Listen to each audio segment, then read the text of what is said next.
Jahe adalah tanaman semusim yang bernilai ekonomi tinggi. Jika digunakan untuk konsumsi, tanaman ini dipanen pada kisaran umur 9 bulan untuk jahe putih kecil dan jahe merah, sedangkan jahe putih besar atau jahe gajah dapat dipanen muda umur 4 atau 6 bulan. Namun, jika digunakan untuk benih, jahe dipanen pada umur 10 sampai 12 bulan. Memberikan banyak manfaat, jahe dapat digunakan sebagai bumbu masak, pemberi aroma dan rasa pada makanan dan minuman. Juga dapat digunakan pada industri obat, minyak wangi, industri jamu tradisional, dan diolah menjadi berbagai jenis makanan dan minuman. Sedangkan secara farmakologi, jahe bermanfaat sebagai karminatif, anti mual, pereda kejang, anti pengerasan pembuluh darah, peluruh keringat, anti-inflamasi, anti mikroba dan parasit, anti demam, anti rematik, serta merangsang pengeluaran getah lambung dan getah empedu. Sayangnya, permintaan pasar di dalam negeri untuk keperluan berbagai industri belum bisa dipenuhi. Sehingga Indonesia masih mendatangkan jahe dari Cina dan India. Melihat keuntungan usahanya yang tinggi dan prospek pasar yang baik, jahe layak diusahakan atau dibudidayakan secara intensif. Agar budidaya jahe berhasil dengan baik, diperlukan bahan tanaman dengan jaminan produksi dan mutu yang baik serta stabil dengan cara menerapkan budidaya anjuran. Jahe dibedakan menjadi 3 jenis: jahe putih besar atau jahe gajah atau jahe badak, jahe putih kecil atau jahe emprit, dan jahe merah. Jahe merah memiliki rimpang lebih kecil jika dibandingkan dengan jahe gajah. Dengan warna kulit rimpang berwarna kemerahan, memiliki aroma sangat tajam, warna daun hijau tua, warna daging putih keabuan, dan batang hijau dengan pangkal batang merah muda atau merah cerah. Varietas unggul nasional jahe merah ada 2, yakni Jahira 1 dan Jahira 2. Mungkin pertama-tama ya, kalau varietas unggul di tanaman obat termasuk di jahe itu, yang pertama adalah tentunya dia harus produksinya tinggi. Tetapi tidak hanya cukup dengan produksi tinggi saja, dia juga harus bahan aktifnya juga harus tinggi gitu. Bahan aktif di jahe itu ada shogaol, ada gingerol. Nah, itu yang menentukan suatu varietas dikatakan unggul atau tidak. Kemudian di Balitro sendiri sudah melepas 2 varietas jahe merah, yaitu Jahira 1 dan Jahira 2. Nah, ini yang saya pegang ini adalah Jahira 2. Itu perbedaannya terutama dalam kandungan minyak atsirinya. Nah, yang Jahira 2 itu sebenarnya dia lebih rendah daripada Jahira 1 untuk kandungan minyak atsiri. Tetapi justru yang banyak permintaan itu justru untuk Jahira 2. Mungkin karena jadi kalau atsirinya kurang tinggi itu dia tidak terlalu pedas ya. Kemudian juga perbedaan lainnya itu dia ada di morfologinya, di karakter bentuk tanaman dan lain sebagainya. Kalau untuk lebih mendetail tentang deskripsi untuk Jahira 1 dan Jahira 2 itu bisa dilihat di websitenya Balitro.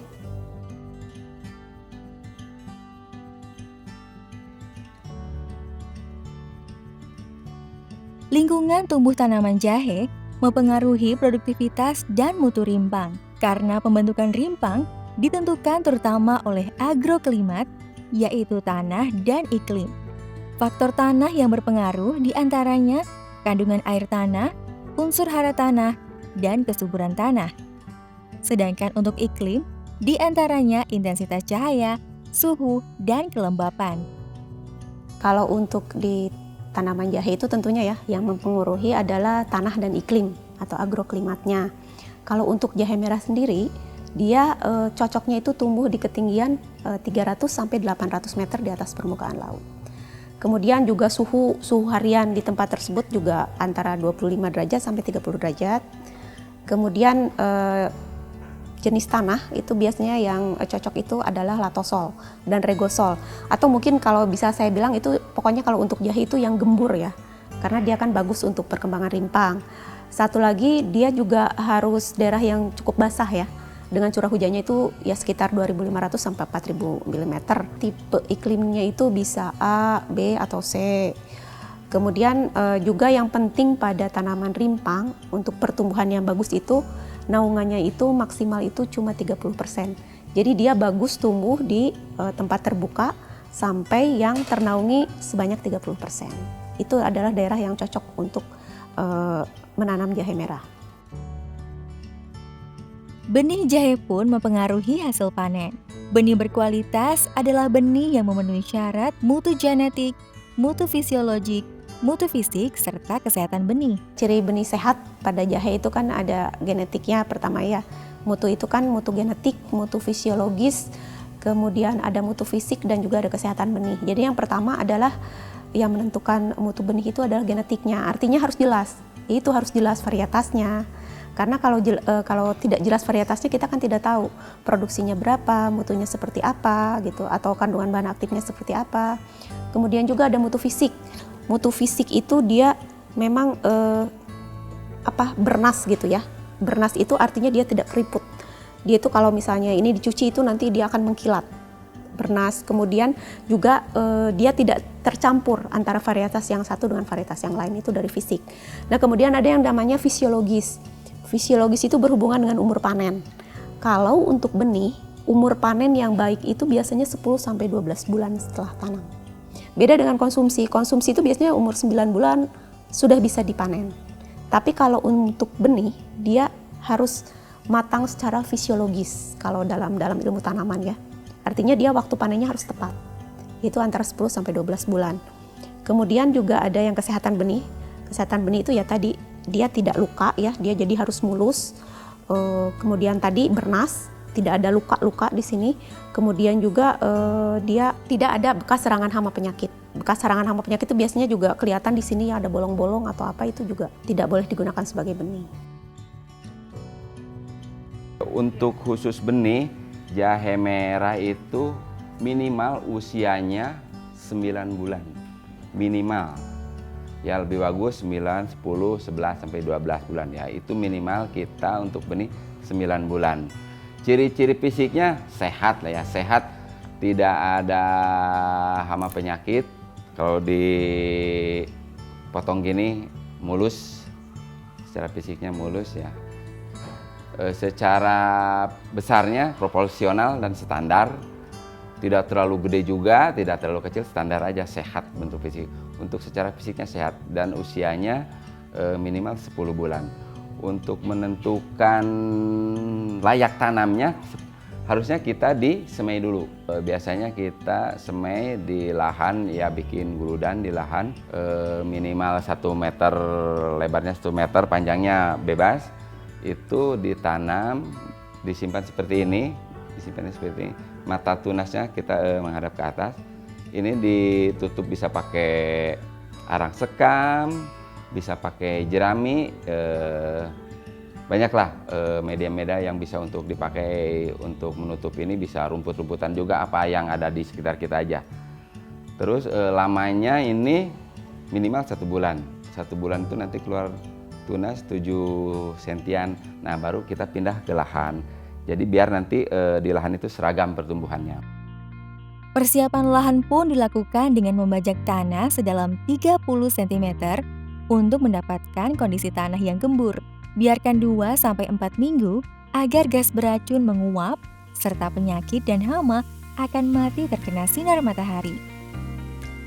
Pembudidayaan jahe yang dilakukan secara tumpang sari dengan tanaman lain memiliki beberapa keuntungan, antara lain mengurangi kerugian yang disebabkan naik turunnya harga, menekan biaya produksi, meningkatkan produktivitas lahan, dan memperbaiki sifat fisik serta mempertahankan kesuburan tanah. Hal ini tetap harus diperhatikan agar memilih tanaman inang yang tidak menyebabkan penyakit. Tanaman yang cocok untuk ditumpang sarikan dengan jahe adalah tanaman pangan seperti kacang-kacangan, jagung, dan tanaman sayuran sesuai dengan kondisi lahan.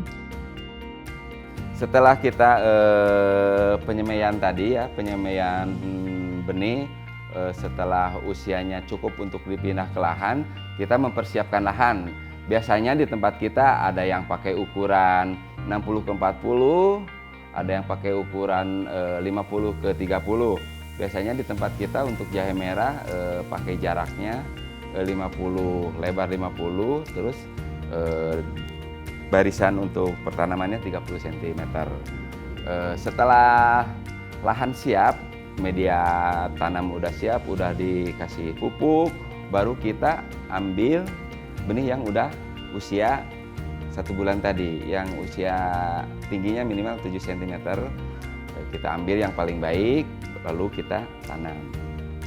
Bisa kita tutup-tutup pakai tanah, atau bisa pakai arang sekam, atau bisa pakai jerami, yaitu untuk menahan supaya lebih kuat dari teriknya matahari, karena memang masih beradaptasi. Biasanya agak sakitnya itu sekitar semingguan lah, baru dia bisa langsung beradaptasi dengan alamnya.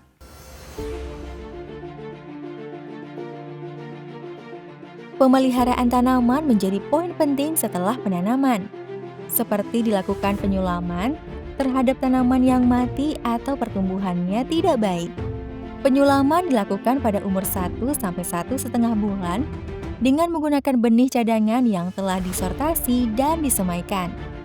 Pada saat tanaman berumur 1 sampai 4 bulan, gulma mulai bertumbuh dengan lebat, maka lakukan penyiangan secara intensif dan bersih sejak dini. Penyiangan perlu dilakukan secara hati-hati agar tidak merusak perakaran yang menyebabkan masuknya benih penyakit. Untuk mengurangi intensitas penyiangan, petani bisa menggunakan mulsa tebal dari jerami atau sekam. Pembumbunan dilakukan untuk menjaga peredaran udara dan air dapat berjalan dengan baik, menjaga rimpang dari serangan hama dan penyakit, serta memacu perkembangan rimpang. Setelah berumur 9 sampai 12 bulan, jahe dipanen dengan cara membongkar seluruh tanaman menggunakan cangkul atau garpu, bersihkan rimpang dari kotoran dan tanah yang menempel, dan dilakukan penyortiran sesuai tujuan. Dengan struktur pasar perdagangan jahe yang dominan, dengan peningkatan kualitas melalui ilmu pengetahuan dan teknologi, Indonesia bisa meraih pangsa pasar yang lebih besar, sehingga produksi komoditas jahe dapat berfungsi sebagai sumber devisa bagi negara dan dapat meningkatkan pendapatan petani.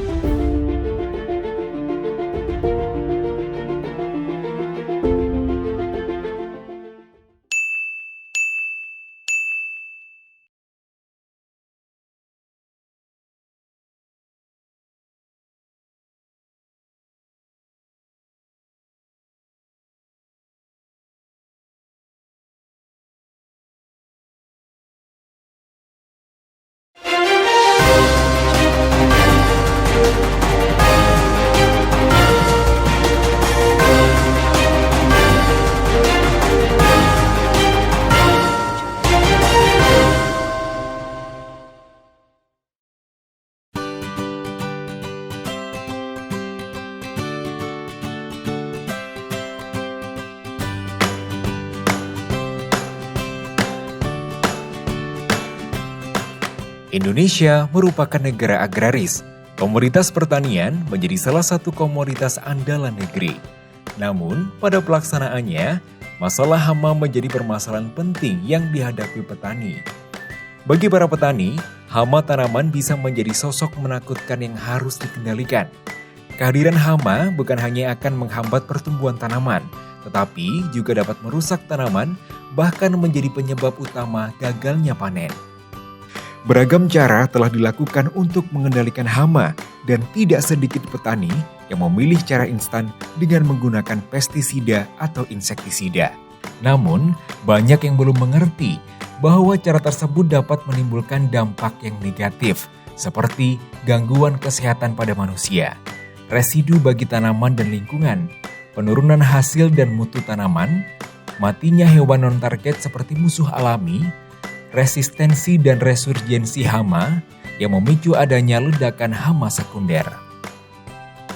Pestisida dapat menimbulkan resistensi dan selanjutnya akan juga dapat menimbulkan resurgensi ya. Karena penggunaan yang terus-menerus dalam jangka waktu lama sehingga insek atau serangga hama tersebut dapat beradaptasi dengan insektisida yang diaplikasikan. Jadi dibutuhkan dosis yang lebih tinggi untuk dapat mengendalikan hama tersebut.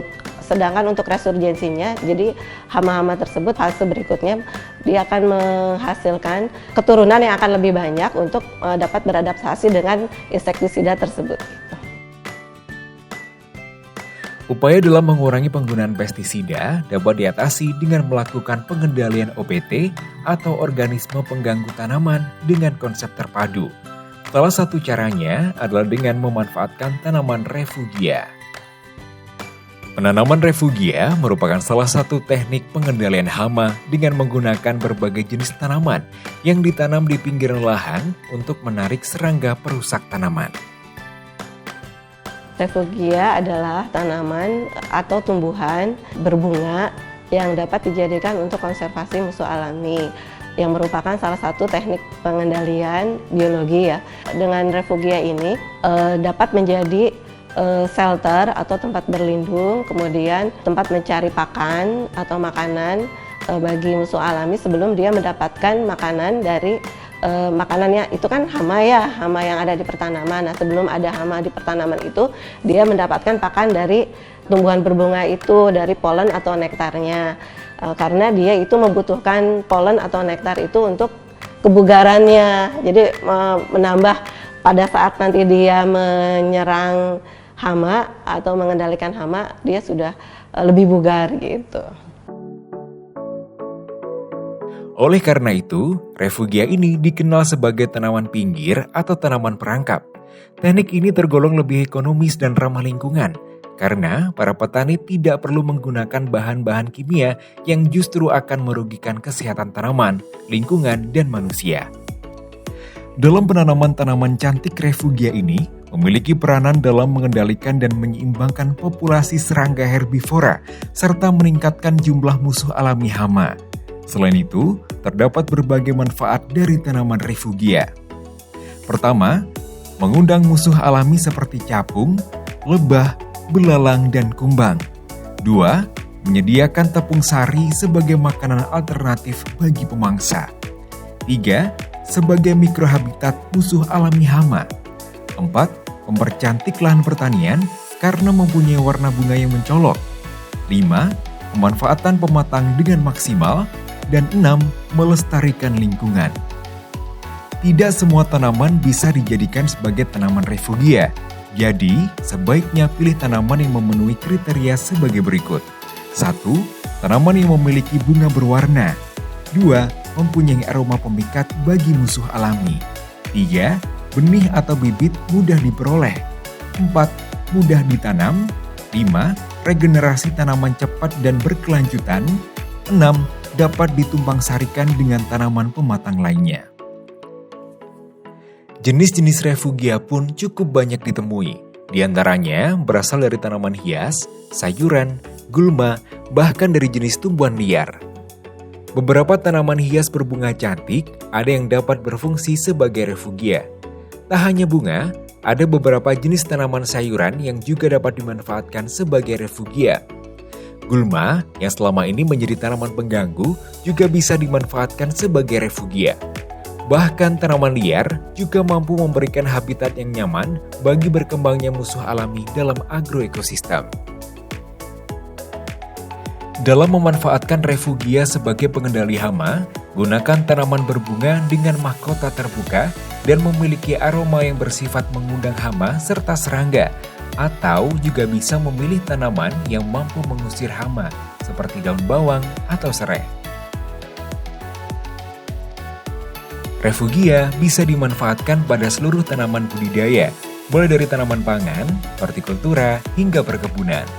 Pada tanaman pangan seperti padi, penanaman refugia bisa diletakkan di tepian lahan, sedangkan untuk hortikultura bisa ditanam dalam barisan.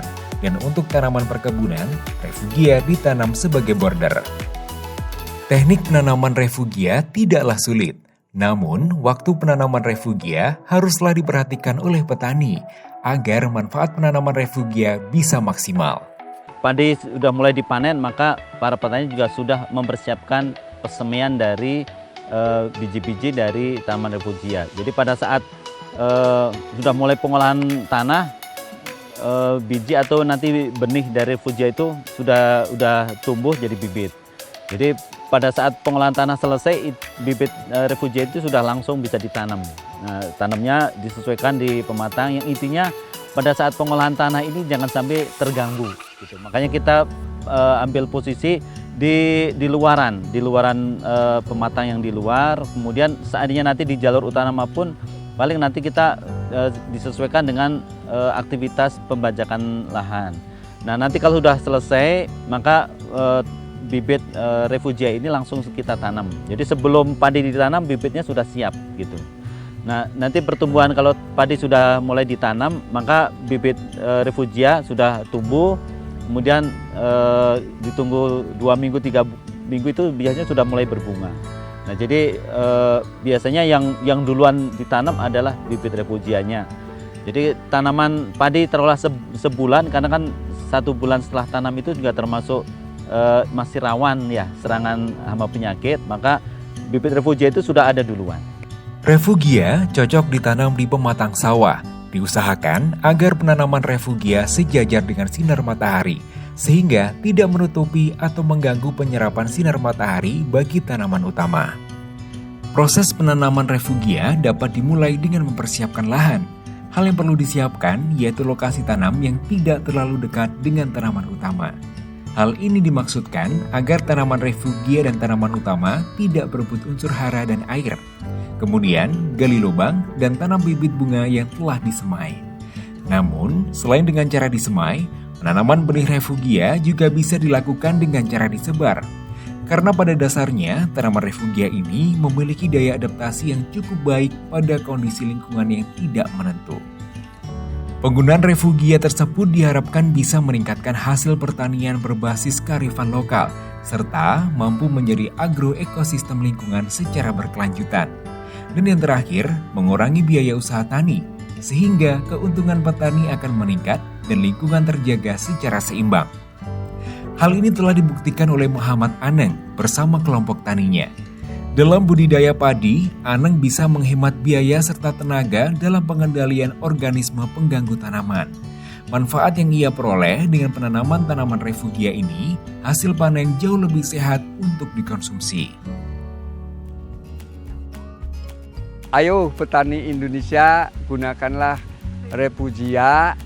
Refugia itu banyak manfaatnya. Bisa mengurangi pestisida kimia, hasil panennya lebih sehat, biaya perawatan tanaman lebih hemat, ramah lingkungan. Para petani sekalian ataupun para penggiat lingkungan, mari kita ciptakan lingkungan kita, apalagi yang berbudidaya padi organik ataupun budidaya sayuran organik. Kita jangan bosan-bosannya untuk menjaga ekosistem yang ada di lingkungan tersebut dengan cara menanam tanaman refugia. Kita akan mengurangi biaya produksi dari pengeluaran untuk pembelian pestisida kimia, sudah cukup dengan dibantu dengan tanaman refugia tersebut. Sektor pertanian merupakan moda penggerak ekonomi negara. Guna mewujudkan pertanian berkelanjutan yang ramah lingkungan, upaya pengendalian hama secara terpadu harus kita laksanakan. Bersama kita wariskan bumi pertiwi yang lestari, agar sektor pertanian tanah air bisa memukau dunia dan menunjukkan jati diri Indonesia yang sebenarnya sebagai negara agraris dan memiliki sumber daya alam yang melimpah.